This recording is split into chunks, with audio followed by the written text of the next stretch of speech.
When we hear the word infidelity, our minds immediately form an image. Another person, a physical trace, something concrete, something undeniable. But there is a quieter form of betrayal than that. One that leaves no unfamiliar scent on clothing, no hidden messages on a phone. It leaves only a void. A lingering, unsettling feeling that something is wrong, even though you cannot quite name it. Many relationships fall apart, not because there is a lack of money, and not because a third person appears, but because of a persistent sense that you are no longer fully known. That the person you share your life with, the person you trust the most, is living in a different financial reality.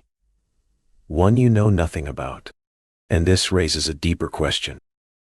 If trust is the strongest foundation of intimacy, what happens when money, something meant to be a neutral tool of exchange, becomes a forbidden subject, a topic you avoid, minimize, or lie about?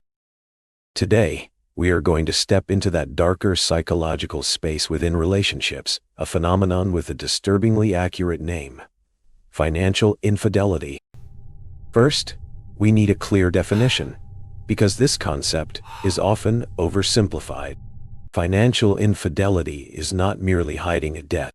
It is not just having a secret bank account or buying something expensive behind your partner's back. Those are specific behaviors, but the core of the issue is far deeper and far more damaging.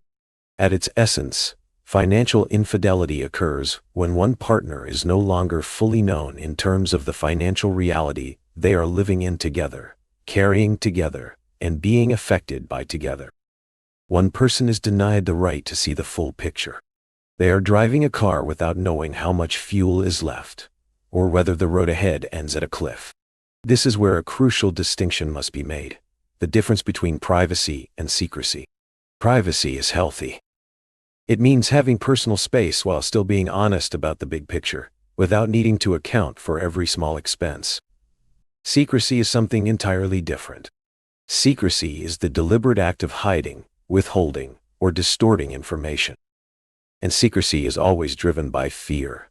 Fear of losing connection, fear of losing power, fear of judgment, fear of consequences.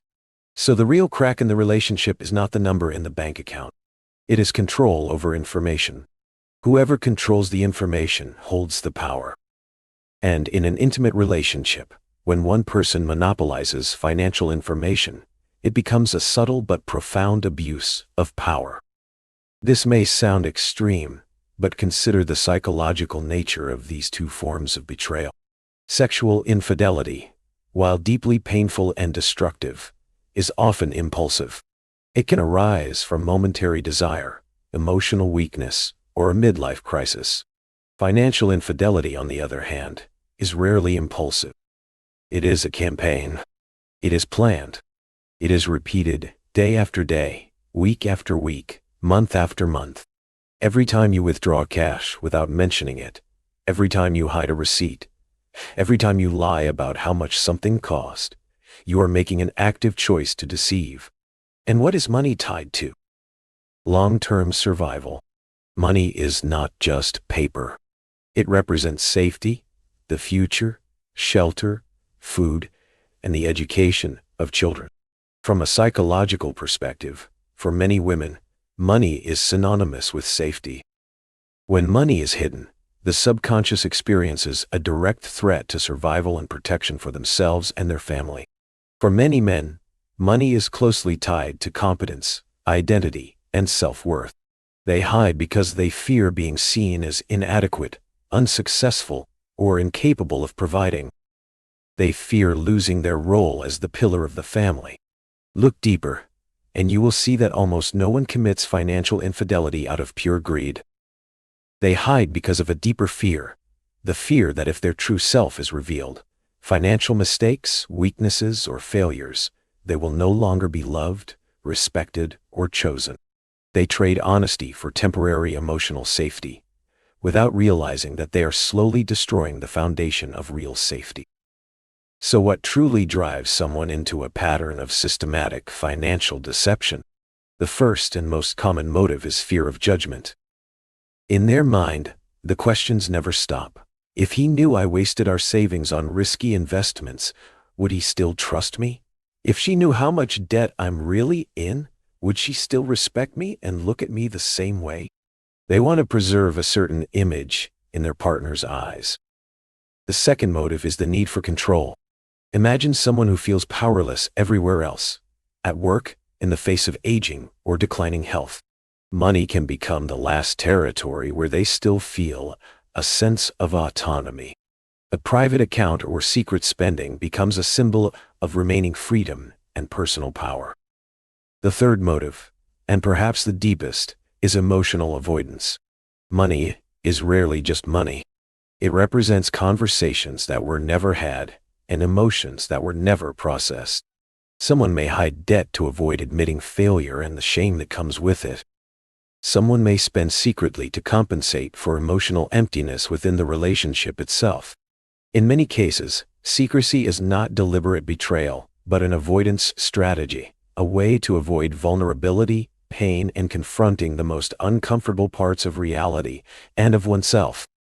Have you ever asked yourself what creates lasting attraction between two people? It is not just physical appearance or early excitement. It is a sense of deep trust, transparency, and emotional safety, the knowledge that you are seeing the real person. So what happens when money becomes a tool for concealment?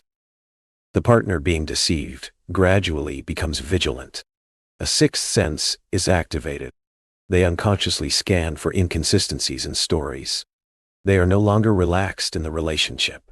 They remain guarded and watchful. The one who is hiding must live in a performance, constantly calculating what has been said and maintaining a script. They cannot be fully present or authentic in the most intimate moments, because there is always a shadow that must remain hidden. And here is a profound psychological insight. You cannot truly desire or deeply love someone you feel you must protect yourself from. Attraction slowly dies as trust erodes, leaving behind suspicion and loneliness within the relationship itself.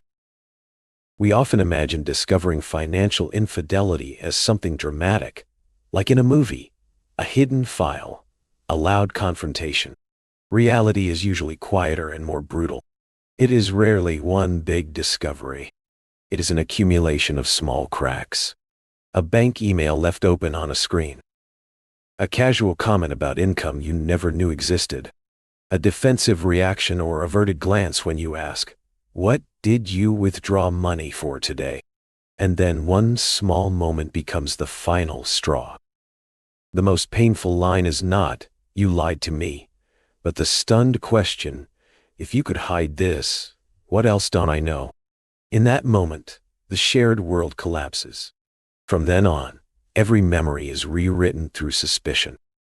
Even past happiness is questioned. Was this when you had already started hiding things? It is a double loss, the loss of the present and the loss of the past. So can something this broken be rebuilt? The answer is yes, but not through repair, through recovery. Not by gluing old pieces together, but by creating something stronger from painful lessons.